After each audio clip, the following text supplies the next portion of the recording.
of a straight line. මොකද්ද මේ gradient කියන්නේ? අපි සිංහලෙන් කියනවා අනුක්‍රමණය කියලා. ඉස්සෙල්ලා මම ඒක කියලා දෙන්නම්කෝ. පුතා gradient කියන්නේ මේ slope එක. කන්දේ බැස්ම. ඒක මෙහෙම ඇන්දොත් දැන් ඔයා මට කියන්න gradient එක වැඩි කාගේද? වැඩිම gradient එක තියෙන්නේ කාගේද? වැඩිම gradient එක තියෙන්නේ ආවොන්න මම තා චුට්ටක් වෙනස් කරන්න. වැඩිම gradient එක තියෙන්නේ මෙයාගේ, median gradient එක තියෙන්නේ මේකේ, අඩුම gradient එක තියෙන්නේ මේකේ. ඒ කියන්නේ ස්ලෝප් එක මේකේ ගොඩක් අඩුයි, මේකේ ස්ලෝප් එක අනිත් ඒවාට වඩා වැඩි, මේකේ ස්ලෝප් එක මැද. මේ ස්ලෝප් එක මෙතනින් වෙන්නත් පුළුවන්, මෙතනින් වෙන්නත් පුළුවන්. මේ ඕනම තැනකින් වෙන්න පුළුවන්. ඒ කියන්නේ ස්ලෝප් එක කියන්නේ gradient එක කියන්නේ මෙන්න මේ මොකද්ද?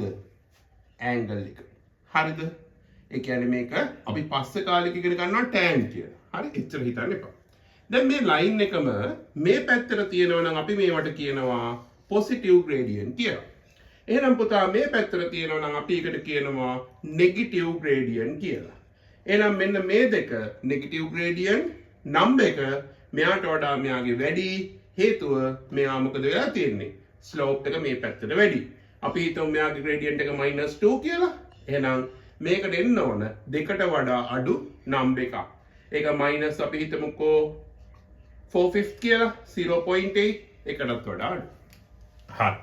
දැන් මම ඔයත් එක්ක කතා කරනවා මේ ලයින් එකේ කොහොමද ඔයා gradient එක හොයන්නේ? ඔයා කරන්න ඕනේ දේ තමයි මෙන්න මේ points දෙකක් select කරගන්න. කැමති points දෙකක්. any 2 points. හරි? ඊට පස්සේ අපි කරන්නේ අපි right triangle එකක් construct කරනවා. construct කරනවා කියන්නේ අඳිනවා. හරිද? මේ. දැන් අපි බලන්න ඕනි මෙන්න මේ උස සිරස් උස vertical height එක. හරිද? මේ vertical height එක අපි හොයනවා කොහොමද? difference between vertical points. ඒ කියන්නේ 7 - 3 divide by difference between horizontal gap. මෙතන තියෙන්නේ කීයද පුතා? 3. මෙතන තියෙන්නේ කීයද? 1. එහෙනම් 3 - 1. එහෙනම් මේ line එකේ gradient එක කියන්නේ මොකද්ද? gradient කියන්නේ slope එක මේ බැස්ම right equal 7 - 3 divide by 3 - 1. ඒ කියන්නේ 4/2. Its gradient represented by m. It's 2.